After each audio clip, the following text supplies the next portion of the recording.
Казань является не просто древним городом, но городом, который имеет свои несомненные исторические традиции и глубоко укорененный. Это, без сомнения, один из древнейших городов Поволжья.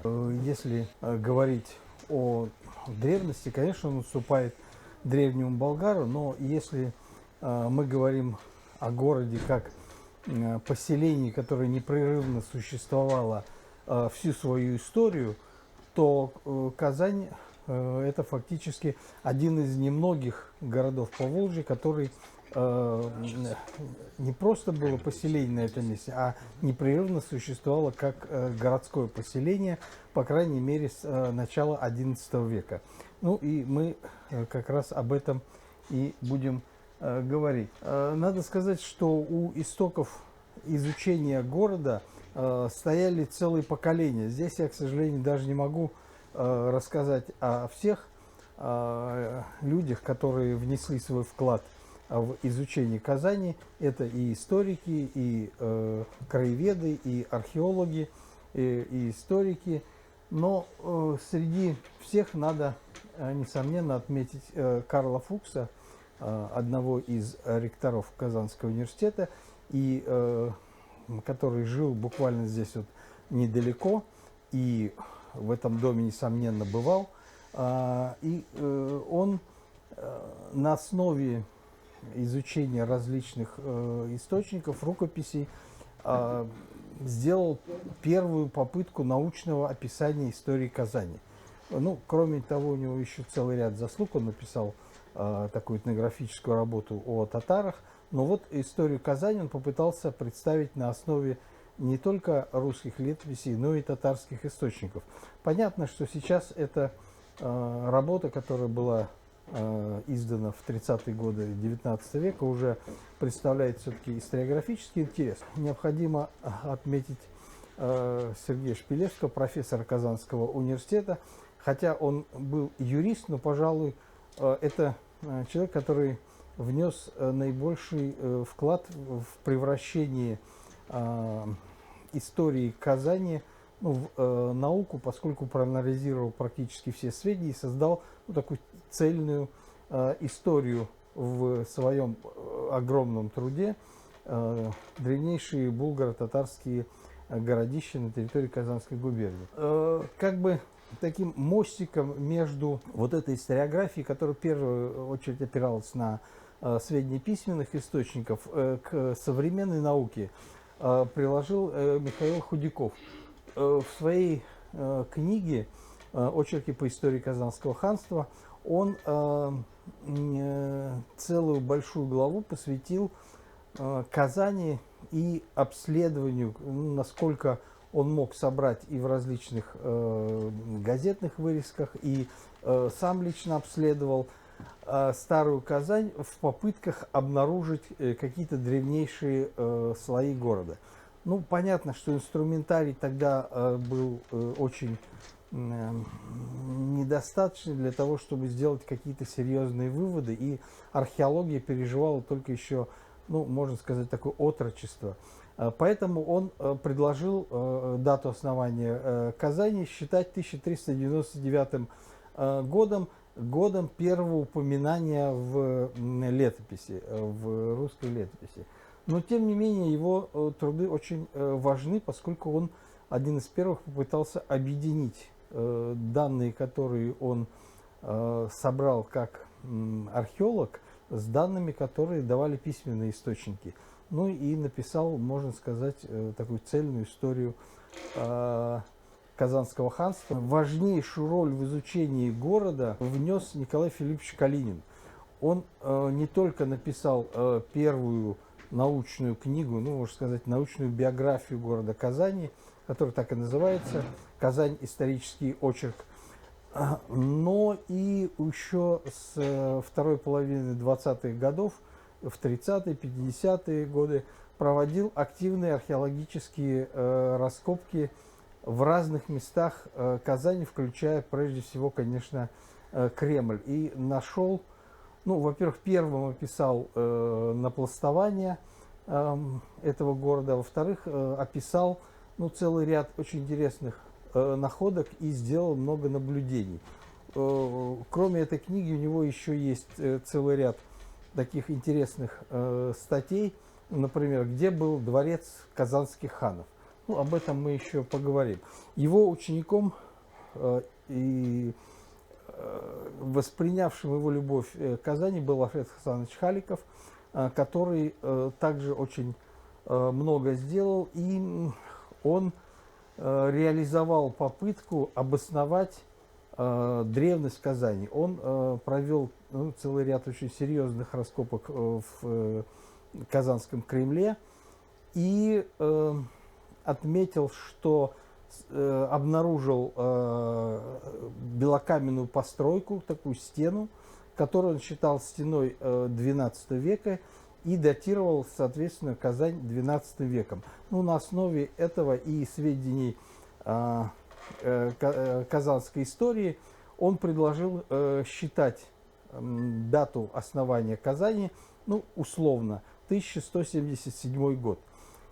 Но попытка провести 800-летие Казани оказалась политически очень несвоевременной, и на заседании комиссии Академии наук СССР этот проект был, ну, отвергнут, не принят. И с этого момента получилось, что как будто бы открытия сделаны, и целый ряд материалов свидетельствовал об этом, а наука считает, что вообще никаких сведений об этом нет. Даже книгу, которая была написана по материалам раскопок, ну, обком КПСС, видимо, считает, что раз уж не своевременно, раз уж не поддержали, так вообще надо под нож пустить. И эту книгу, в общем, тираж был пущен под нож, фактически осталось только несколько экземпляров, которые выпустили как сигнальные. Тем не менее, уже в 90-е годы раскопки в Казани возобновились, и возглавил их ученик Альфред Хасанович Халиков, Фаяз Шарипович Хузин, ну и целый ряд других исследователей, которые в конце концов не только выявили целый ряд новых археологических объектов, но и смогли доказать, что все-таки Казани не 800, а даже 1000 лет. Когда мы говорим об основании Казани, мы должны понимать тот исторический фон, на котором город возник. Появление его, возникновение связаны, несомненно, с Великим Волжским путем, который еще в начале IX века освоили, сумели пробить викинги, скандинавы, которые двигались из Швеции и приходили в Старую Ладогу, тогда просто Ладога, и оттуда через две речные системы, Днепровскую, они спускались в Византии, а через Волжскую спускались к Каспийскому морю. И ну, об этом как раз пишет «Повесть временных лет», когда говорит, что по Волге можно сплавляться в Болгары и Хвалисы. Надо сказать, что тут долго мы не будем говорить. Достаточно отметить, что Волжский путь – это такой серебряный мост востоком, откуда поступали дирхемы, и Скандинавии, ну, которая служила основным получателем вот этих самых дирхемов. Булгарские правители получали десятину от этих самых торговых операций, ну и это была колоссальная цена. Ну, можно сказать, что по этому Волжскому пути функционировали тонны серебра. Ну, около 60 тонн дирхемов известно только из складов в Скандинавии. Поэтому и булгарские правители не только освоились на этом пути, не только оседлали его и даже вступили в контакты с русами, скандинавами, но и стали получать эти самые прибыли и старались как-то свои позиции на этом пути защитить. Понятно, что торговые пути, которые шли и связывали в это время практически всю Северную Европу и Центральную Европу, они были двигателями не только торговли, но и резко способствовали развитию инфраструктуры, куда они достигали, способствовали появлению на всех торговых пунктах, таких узловых точках, развитию городских центров. Дело в том, что тут это не просто было какое-то движение судов из одной точки в другую. Это был такая своеобразная полоса, вокруг которой вырастали города, ремесленные поселения, формировались государства. И все это способствовало рассвету не только развитию самого пути, но и окружающей территории. И достаточно сказать, что и, например, в Северной Европе большинство городов также возникало вокруг вот этих самых различных торговых магистралей. Нельзя не отметить, что большую роль вот в открытии Волжского пути и освоению этой территории сыграли связи с Северной и Центральной Европой. Ну, в частности, вот русы, честь которой принадлежит открытию этого пути и освоению его, потом вступили в конфликт с булгарами, но булгарские правители сумели их победить, и с этого момента установились довольно такие взаимовыгодные контакты, и, судя по сведениям Ибн Фадлана, дружины русов, торговцев, служили, очевидно, гвардией у Эльтибера Алмуша, в будущем эмира всей Булгарии. Ну, от этого времени у нас в музеях, в том числе в Национальном музее, сохранились целый ряд материалов. Ну, например, два прекрасных каролинских меча с расчищенной надписью «Ульфберт». Это одна из крупнейших мастерских в районе современного города Бонна в Федеративной Республике Германии. Там были крупные мастерские. Вот это одна из таких мастерских. Ибн Фадлан этнографически точно описал захоронение вот этого самого руса, вождя, очевидно, вот этих викингов.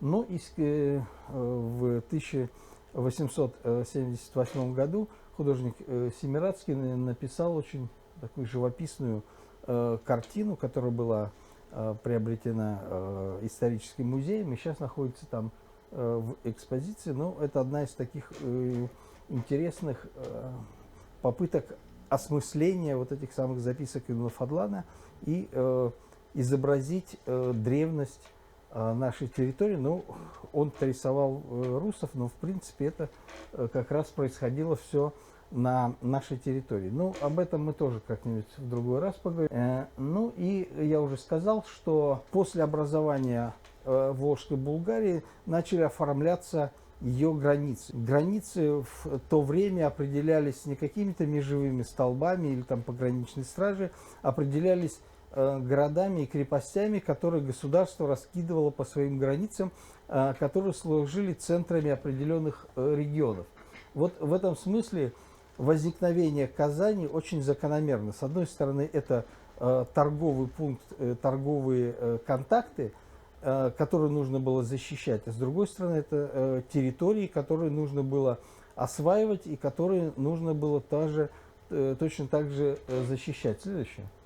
Ну и если мы посмотрим на карту, собственно, в Булгарии, то как раз мы вот точно увидим, что Казань была, скорее всего, самым западным пунктом, укрепленным пунктом на границах Волжской Булгарии. И одновременно была центром такого освоенного земледельческого региона в Приказании. Самая конечность этого самого хребтика, кремлевского хребтика, является, скорее всего, вот самой точкой, где были, скорее всего, зародилась Казань, и известны как раз самые древние находки и самый древний слой. Если на современной карте, то это президентский дворец, ну и церковь, да. Ну, есть, конечно, и реконструкции, но вот если ту нижнюю подгорную часть забыть, что там что-то нарисовано, то это, да, вот примерно так это все и выглядело. Ну, разве что не такой круглый был этот самый замок. Скорее всего, это было городище просто, где стена ограждала вот этот самый мыс. Надо отметить, что предположение Альфреда Хасановича Халикова о том, что белокаменная стена, которую он нашел, это стена XII века, не нашла подтверждения в дальнейших археологических исследованиях. Выяснилось, что это все-таки более поздняя постройка, но не исключено, что укрепления древнейшей Казани проходили где-то там и были разрушены как раз при строительстве именно вот этой самой стены.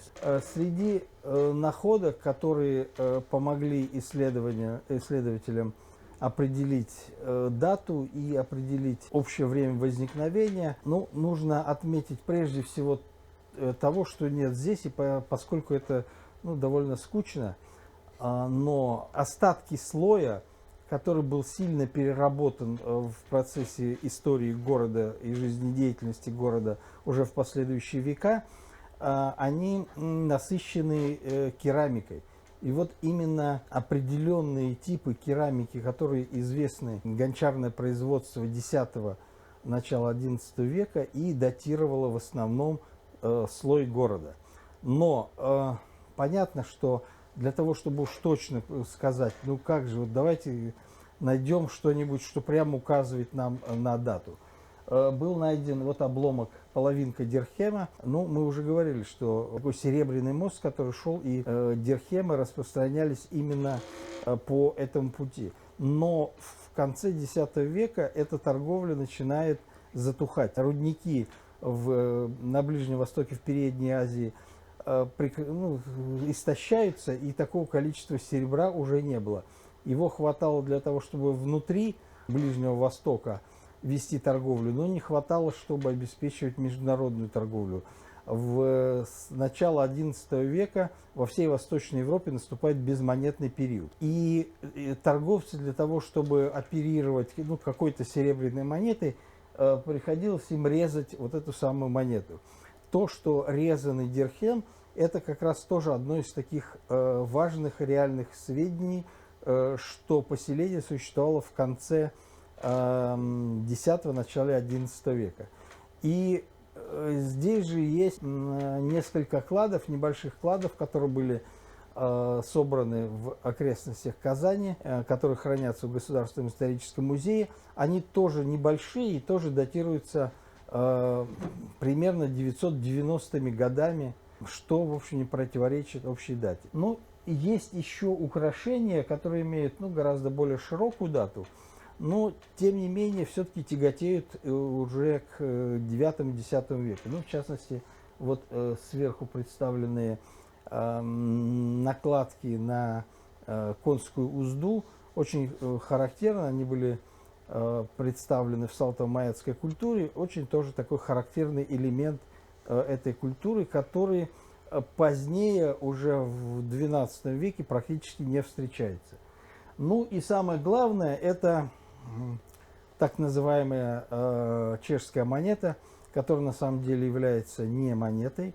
Это свинцовый оттиск, на который был оттиснут монета чешского короля Вацлава I Святого, основателя чешского государства, а с обратной стороны регенсбургский талер.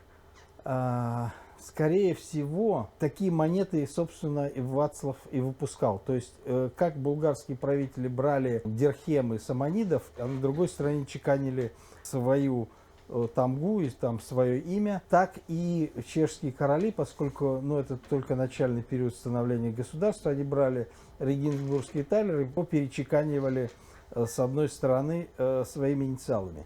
Ну, понятно, что в Центральной Европе, где обмен монетой был очень активный, часть монет просто не откладывалась в кладах. И вот ни одной монеты чешского короля неизвестно. И только благодаря нашей казанской находке удалось, во-первых, доказать, что это был не легендарный, а исторический персонаж, что он чеканил свои монеты, то есть, что королевство действительно было настоящим государством.